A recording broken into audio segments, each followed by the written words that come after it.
Hollywood just declared war on an AI actress named Tilly Norwood, and the reason will make you question everything about the future of entertainment. This artificial performer was created by a Dutch company that claims she could be the next Scarlett Johansson, and multiple talent agents were actually interested in signing her before real actors lost their minds. Melissa Barrera from Scream posted that any actor represented by an agent who signs AI should drop their ass, while Ralph Ineson simply responded with F off to the entire concept. But here's what's really terrifying. Tilly was created using ChatGPT to write scripts and took only 1 month to produce content that streaming platforms are seriously considering. Whoopi Goldberg pointed out that AI has an unfair advantage because it can combine features from dead stars like Bette Davis and Humphrey Bogart without permission or payment. SAG-AFTRA is calling this a computer program trained on countless performers' work without compensation, but the damage is already done. When YouTube commenters are calling AI content dystopian and talent agents are fighting over artificial performers, maybe we've already lost the battle for human creativity.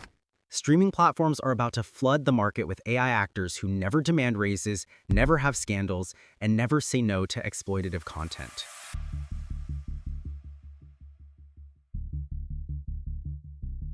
Elon Musk just told his 226 million followers to cancel Netflix, and the reason is about to break the internet in half.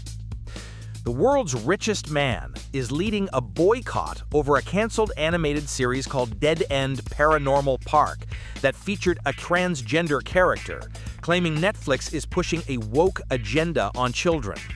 The show's director, Hamish Steele, allegedly mocked Charlie Kirk's death, giving Musk the perfect excuse to target Netflix's LGBTQ content while pretending it's about something else. Libs of TikTok is sharing clips of the show where a character named Barney comes out as trans, saying he's never been happier and can live without apology, which conservatives are calling propaganda for 7-year-olds. But they're also targeting Coco Melon clips showing a boy in a tutu dancing with 2 dads, proving this isn't about one show, it's about erasing LGBTQ people from all media. Netflix shares dropped 2.2% as the boycott gained momentum, showing how billionaire tantrums can actually damage companies financially. Steele is now receiving scary, homophobic, and anti-Semitic emails, while Musk continues amplifying hate disguised as parental concern. When the world's most powerful man uses his platform to target marginalized communities through streaming content, maybe we need to question who really controls what we're allowed to watch.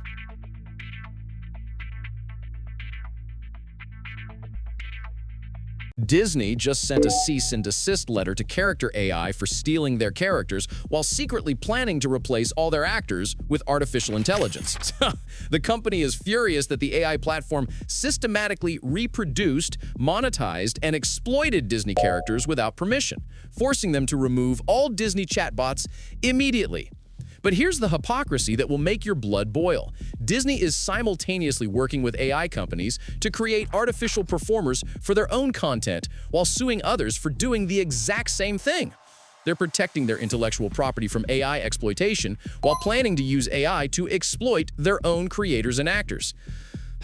The cease and desist letter proves Disney knows exactly how damaging AI can be to original creators, yet they're investing millions in technology that will eliminate human jobs. This isn't about copyright protection, it's about controlling who gets to profit from artificial intelligence in entertainment. Disney wants to be the only company allowed to steal from human creativity while preventing others from stealing from them. When your favorite streaming platform fights AI theft while planning AI replacement of human talent, they're not protecting creativity, they're monopolizing the destruction of it. Disney's legal action against character AI is just them clearing the competition before they flood their own platforms with artificial content that never demands residuals or creative control.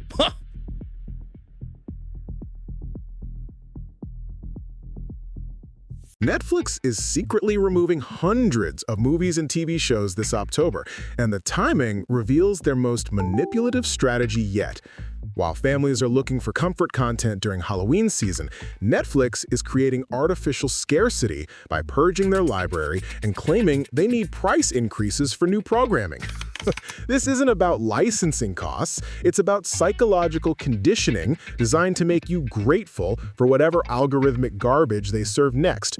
The platform is removing content you thought you had permanent access to, proving that streaming ownership is just an illusion they can revoke whenever it serves their business model. Netflix knows that October is when people want familiar, cozy content for fall viewing, so they're deliberately taking it away to force you into their new originals. The large selection being removed includes shows and movies that performed well but don't fit their current content strategy of promoting controversy over quality. This is the same company that cancels beloved shows after one season while keeping mediocre content that generates social media buzz. When your streaming service removes content during the exact season you want to watch it most, they're not making business decisions, they're conducting psychological experiments on your viewing habits. Netflix's October Purge is designed to break your attachment to older content and train you to accept whatever they decide to promote instead.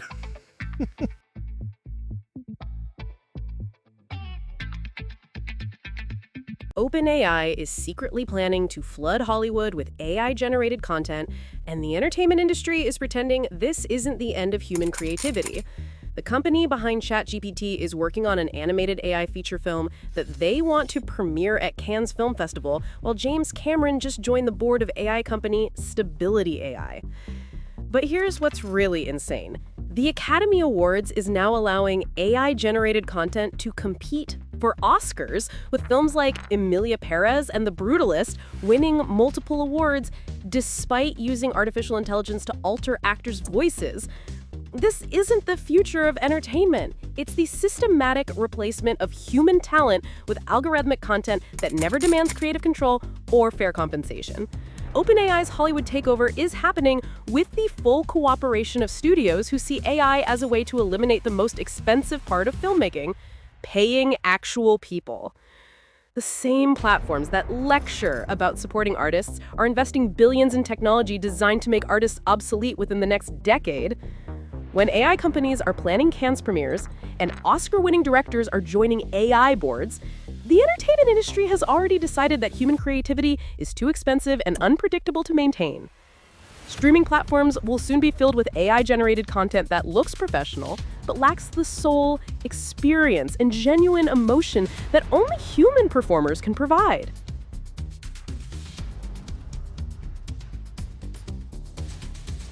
Rumors are swirling that Meghan Markle had an affair with Netflix CEO Ted Sarandos, and the streaming giant might be cutting ties with the royal couple over the scandal. Reports suggest that Meghan was seen in remarkably intimate situations with the man who approved their multi-million-dollar Netflix deal, raising questions about how they really secured their lucrative contract. This isn't just tabloid gossip, it's about how streaming platforms make content decisions based on personal relationships rather than audience demand or creative merit. Netflix's potential decision to reconsider the Sussex deal comes as their royal content has failed to generate the subscriber growth the platform expected from their massive investment. The alleged affair scandal provides the perfect cover for Netflix to exit a deal that was always more about celebrity status than actual entertainment value. Harry and Meghan's Netflix content has been consistently underwhelming, with their documentaries and projects failing to justify the enormous sums the platform paid for their exclusive partnership. When your streaming service's biggest royal deal is potentially compromised by executive affair rumors, maybe the problem isn't the scandal, it's the fact that celebrity contracts are being negotiated in boardrooms and bedrooms rather than based on actual talent. Netflix's royal drama proves that streaming platforms are more interested in tabloid headlines than quality content, turning their own executives into characters in the soap operas they're supposed to be producing.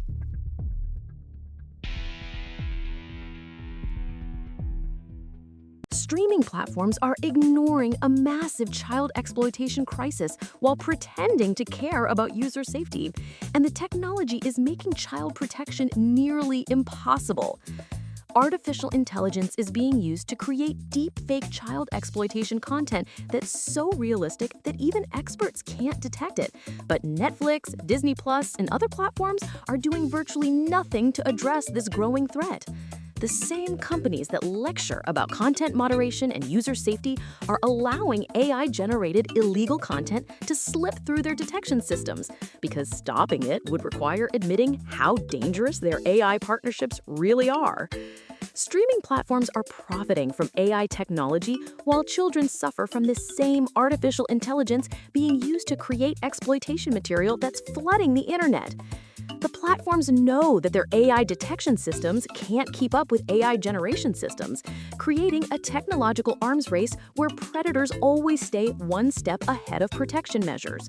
This isn't about technical limitations, it's about streaming companies prioritizing AI profits over child safety, refusing to implement the expensive human moderation that would actually protect vulnerable users. When your entertainment platform can't tell the difference between AI-generated child exploitation and legitimate content, maybe they shouldn't be using AI at all. Streaming services are essentially enabling child abuse by creating the technological infrastructure that makes AI exploitation possible, while refusing to invest in the protection measures that would stop it.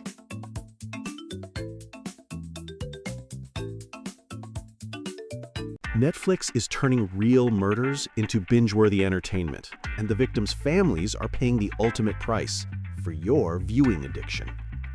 The platform's latest true crime obsession includes Murdaugh Murders and Deadly American Marriage, documentaries that exploit real tragedies without meaningful consent from the people whose lives were destroyed. This isn't about seeking justice or raising awareness. It's about Netflix monetizing grief and trauma to drive subscriber engagement, while treating murder victims like characters in a fictional drama. The streaming giant knows that true crime content generates massive viewership and social media buzz, so they're actively seeking out the most sensational cases to turn into entertainment products. Netflix's true crime documentaries present themselves as investigative journalism, but function as trauma porn designed to satisfy viewers' morbid curiosity while generating massive profits for the platform. The families of murder victims become secondary characters in Netflix's profit-driven narratives, their pain commodified for audiences who consume real tragedy like it's fictional entertainment. When your streaming service treats someone's worst day as your weekend binge-watching material, they're not just exploiting victims, they're training you to see real human suffering as content. Netflix's true crime empire proves that streaming platforms will monetize any tragedy if it drives engagement, turning murder into must-watch television while the people left behind struggle with their grief being packaged as entertainment.